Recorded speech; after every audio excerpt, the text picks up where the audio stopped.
Hi there, so just going to record another video, and I've just met up with a brand new customer, Doru. So, hello. So I'll be with, this is quite a unique journey that we're going to take. Doru contacted me in mid-December, I believe. Yeah. And we'll talk a little bit about your, because I've not spoke to you about it yet. I've saved it to record it, so I'm not going to hear it twice, so it's going to be all live and off the cuff.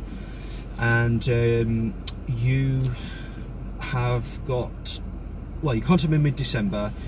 We've got tonight that we're meeting up just for 2 hours. We've got 20 hours booked overall, all paid for, done. And we're going to be doing them consecutively each day, every week. From Monday to Thursday. That's right. Yeah. And then we've got a big day on Friday, which is? Yeah, 9, I think the test is at 9 AM or something like that. And that's it, and we're taking that at the Derby Test Centre, aren't we? Yeah.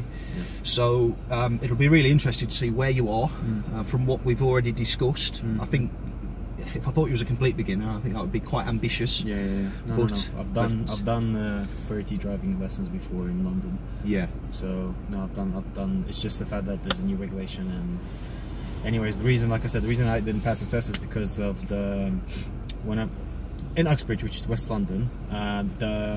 There's as soon as you come out of the driving test centre, there's a very interesting set of traffic lights essentially.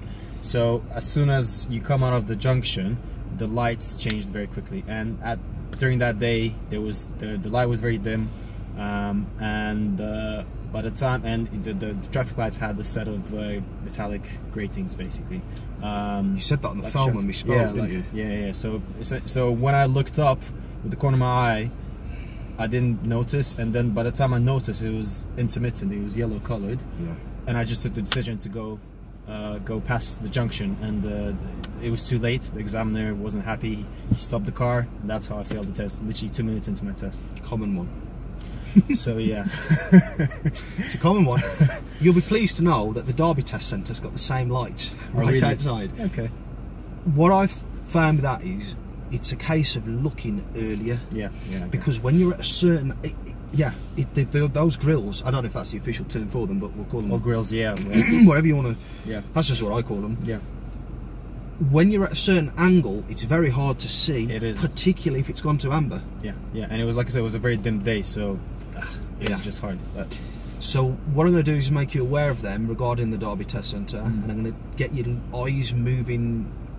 You know, cause you could say it's around a bit of a bend. Eyes looking early, eyes looking during, eyes looking as we approach, but still concentrating on what you're doing as well. So that should fix that. Yeah. So that's interesting to know. So was that your first test? Yeah, that was my first test. And your only test? My only test, yeah. And you've done all your lessons in London? I've done, yeah. How was the driving in London? Just so I know sort of sort of things you covered and what you would. So I covered everything. I covered roundabouts. I covered all the maneuvers, you know, everything. What I particularly struggled with is roundabouts. So sometimes I would take the wrong exit, and my instructor at that time would get really annoyed, and that would make me honestly nervous, because even if I would take the wrong route, I don't understand why he would get annoyed at me even if I would still go on the roundabout and, you know, get out at the wrong exit but still make it in time, and it was fine. But still, he would just get annoyed, so we just didn't really get along. But then I really covered it. I was fine with it by the end of it. It's just the fact that I was unlucky, you know, with the traffic light.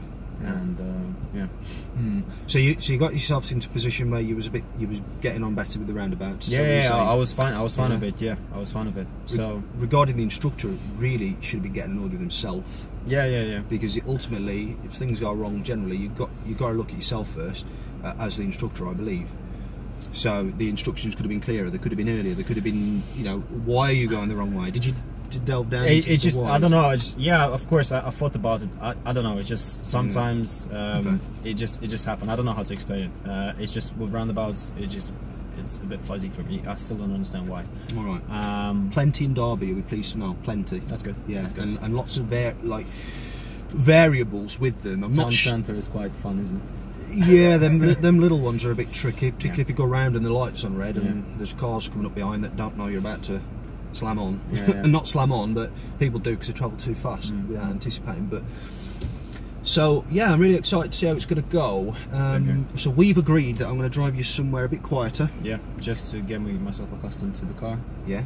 And before I drove a Ford Focus. That's what I drove. Yeah. Ford Focus, was it petrol, diesel? It was petrol, I think.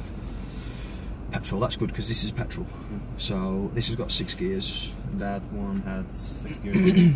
Okay, cool. This car likes gears early. Okay. And it's got a little number in the corner. You see that top right corner of the display there? Yeah. That'll tell you what gear it wants to go into next. Do use human override when necessary. Don't just follow it blindly. You know what I mean?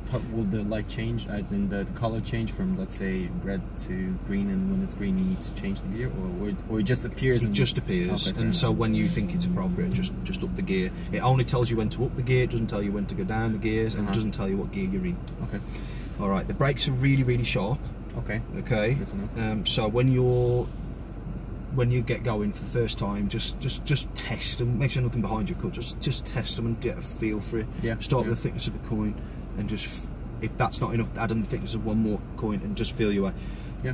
Just so if there's a car behind me, don't surprise them. Yeah, of course. Which is why I believe we should go somewhere quiet and just get used to that. Yeah. Okay, so I guess we'll catch up on the way, and when we get there, I suppose things will become more apparent as to what needs covering. So let's